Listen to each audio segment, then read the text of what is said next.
truth necessarily have to be cruel, dangerous? Whenever I listen to you, I feel a fear of losing something. Who is losing something? Who is losing something? If you unnecessarily identify yourself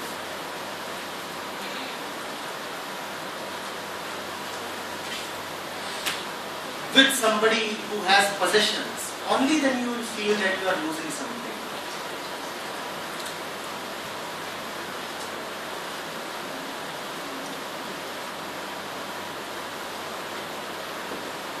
Can we understand a few things? First,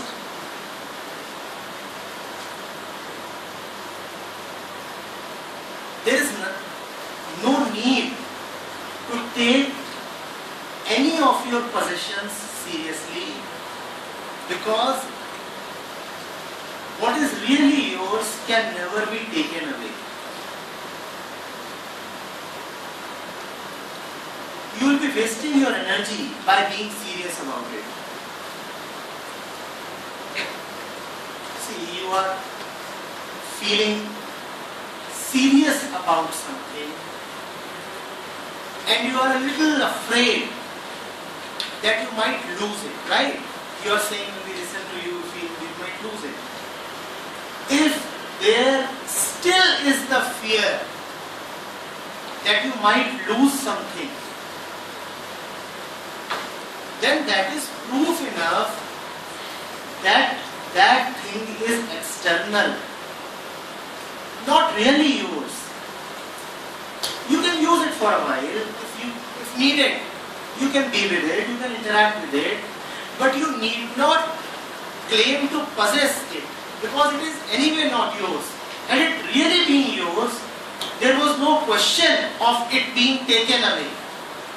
And hence, there was no question of feeling fear.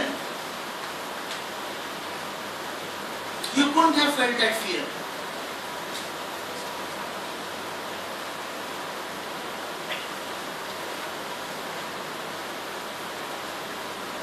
Janvi, I call you by some other name 1,000 times. Rekha. Would you be afraid that your real name might be taken away? And remember, the name is still something external because it was given to you by somebody. But even in the case of something as superficial as a name, you do not feel afraid that the name might be taken away just because the external condition is like that. Just because an external agency is calling you by a different name, do you feel insecure that your name might be taken away? You don't feel insecure, right? You know it is yours. When you know it is yours, then fear won't arise. And if you want to test whether something is really yours or not, then just ask yourself, do doubts arise in my mind? Do I become afraid that I might lose it? If you are afraid of losing something, that is proof enough that that thing or person or thought or idea or relationship is not yours. Had it been really yours, you couldn't have been afraid of losing it. You couldn't have been afraid. So, if you say that when I hear the truth, I become afraid that I might lose something, whatever you might lose is anyway not yours.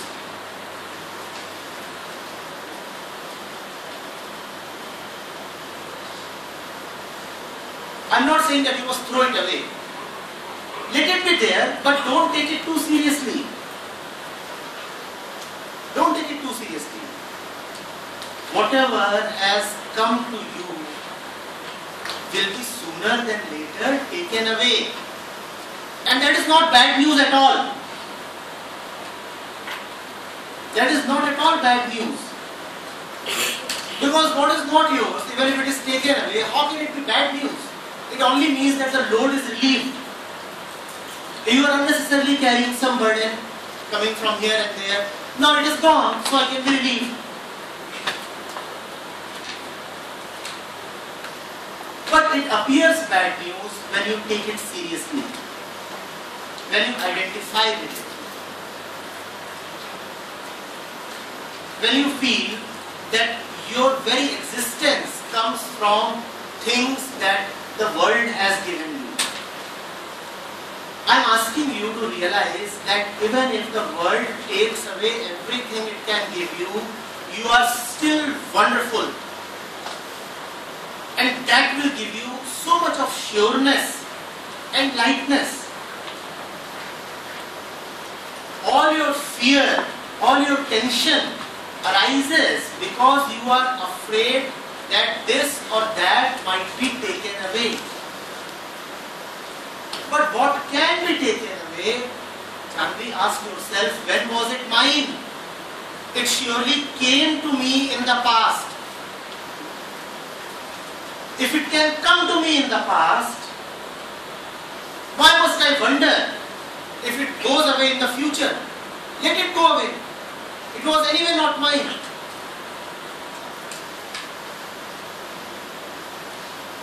But this sureness has a precondition.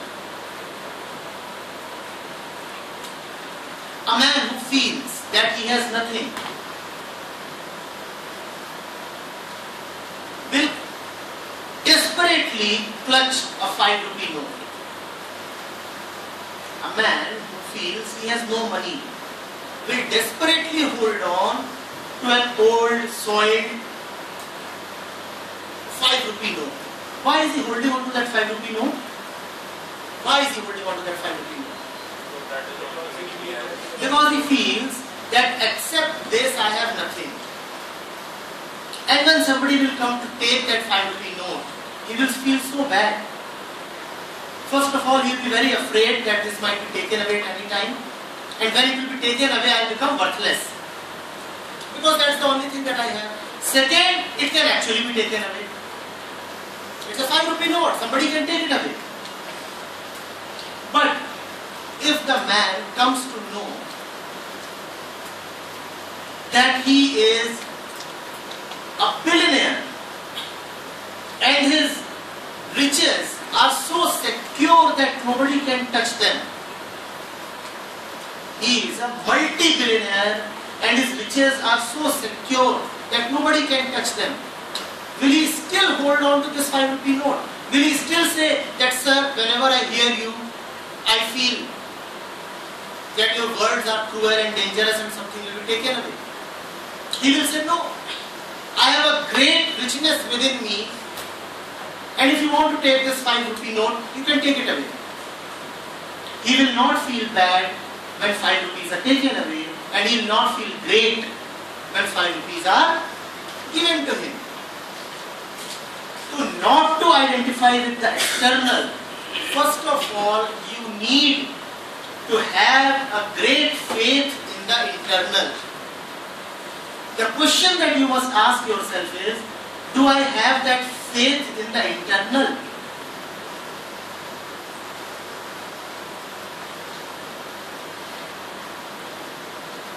This is like a talisman, if you can understand it. The ones who have faith here are never afraid of anything outside. They never feel that they can be robbed or cheated or deprived. Not that they cannot be robbed, they can be robbed, but they know that whatever can be taken away was anyway external and petty. My worth is independent of the respect that you give me. My worth is independent of the money that you give me. My worth is independent of the qualifications that you accord me. My worth is independent of the relationships that I have in the world. I stand alone. I do not need supports.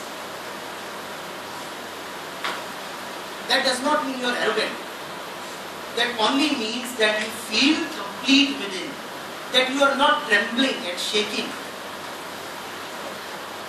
It's a simple statement to make, but people find it very difficult. I am great irrespective of what I get or what I do not get.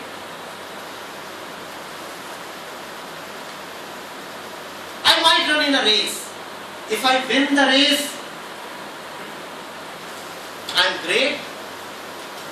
Even if I lose the race, I am still great. My worth does not depend upon the medal that you put here.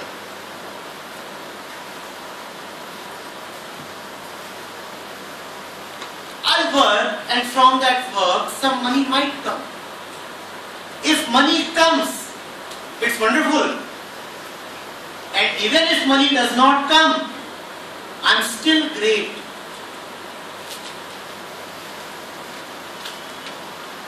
I will live in a life, and others might be looking at it. If others appreciate it, wonderful. If others do not appreciate it, more wonderful.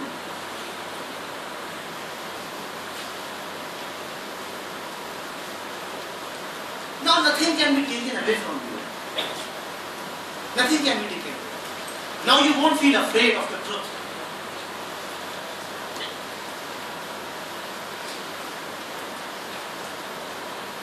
The truth does not give fear. The truth gives an unparalleled security.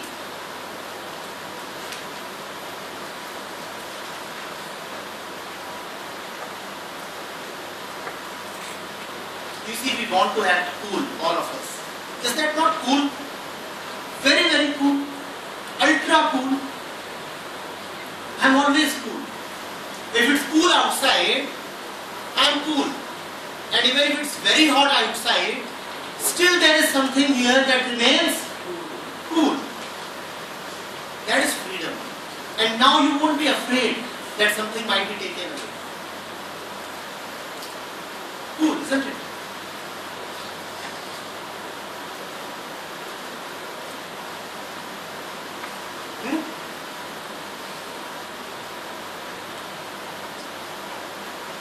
I might lack in skills.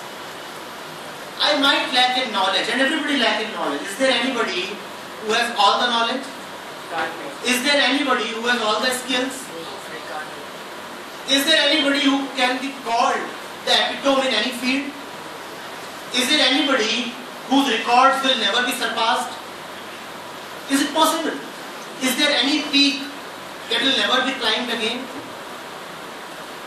Tell me, is there anything that man has done that man cannot better?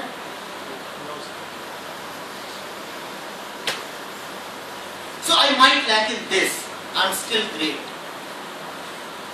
I might have a few records, I might not have a few records, I'm still great. I might stumble and fall down 1,000 times, I'm still great. I might not be able to keep my resolutions 1,000 times, I'm still great. I wrote an exam and I found my name at the bottom of the competitive sheet. It's alright, I understand, it's there, right at the bottom of the pile.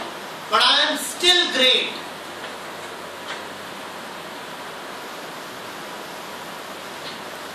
A 1,000 people appeared for an interview.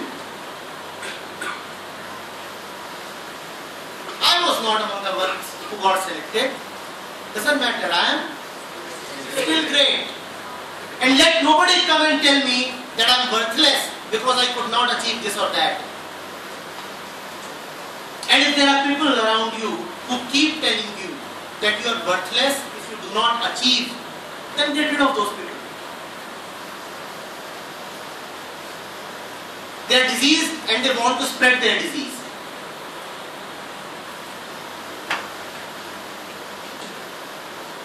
I'm not asking that you must be losers. I'm saying whether you are a winner or you are a loser, you are always a winner, a great winner. You get this? I'm not a loser even when I lose. When I win, then obviously I'm a winner. But remember, I'm not a loser even when I lose. I'm always a winner. Have this faith within. And this faith is not a cultivated thought. It is not an artificial belief. It is what I just said. Faith. A deep, deep faith. And without that faith, life is anyway meaningless.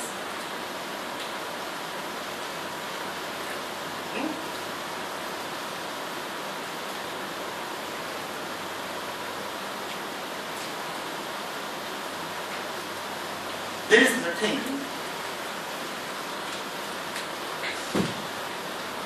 See, over the last so many years, this is what I do. I talk to various audiences, various age groups, various cities, and there is nothing that is more of a waste than a young man or a young woman feeling small about himself or herself.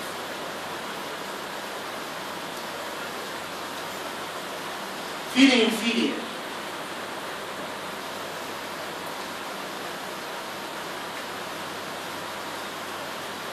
Sad eyes, duck shoulders,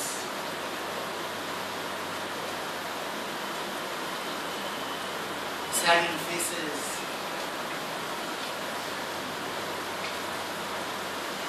Oscar Wilde had said, youth is lost upon the young.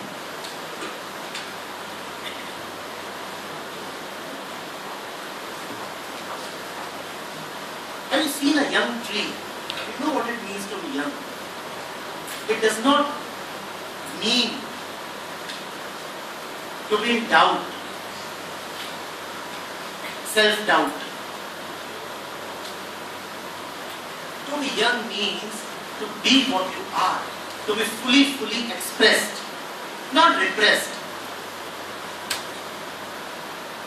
Not repressed. The voice of a young man booms. The sureness of a young woman expresses itself. They don't talk in whispers. They hide their faces. Your voice is good. Let it boom. I want to hear your voice. But all I hear is these adolescent kind of whispers.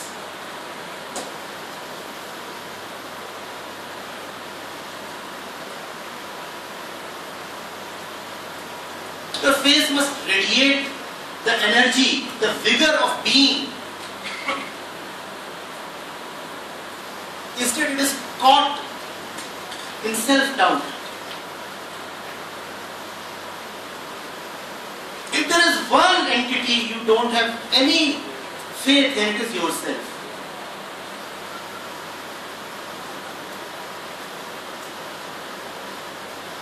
The young man is the one who does not accept limitations, who casts away influences, who shrugs off all his conditioning.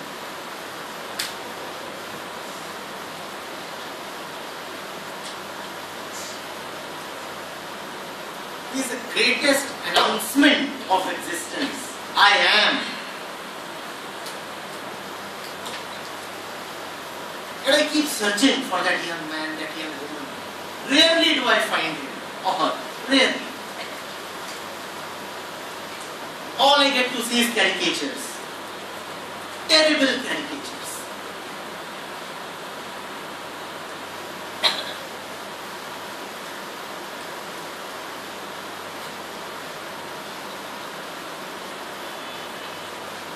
Such a wasted opportunity. What you are and what have you made of yourself? Why have you made this out of yourself?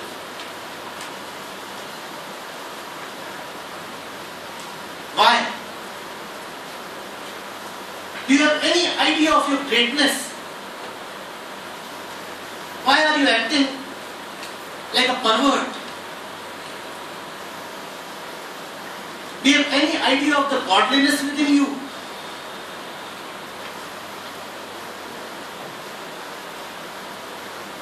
Do you know how big you are? Why must you act so cheap?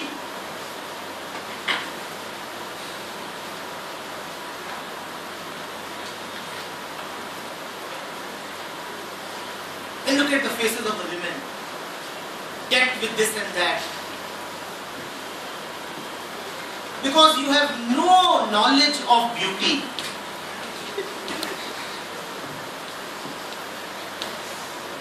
So you paint your face with all kinds of rubbish.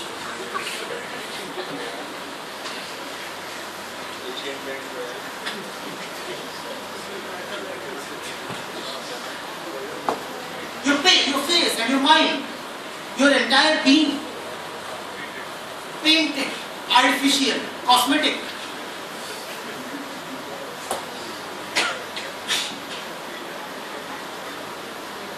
From top till bottom. Straightened hair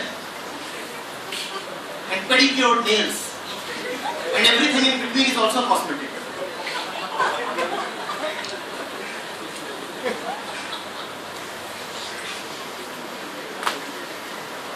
It's not a laughing matter. It shows a deep sense, a deep complex inferiority. Had you known that you are already alright, why will you invest your time, money, energy in all this?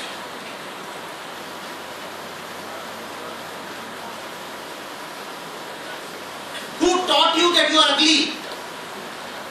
Who is teaching you continuously that you are so ugly? Go and treat yourself. Go get some eye work done. Who is teaching you that?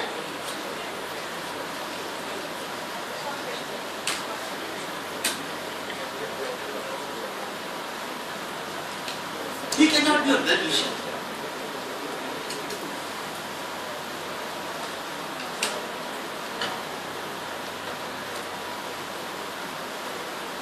Imagine a rose flower applying deodorant.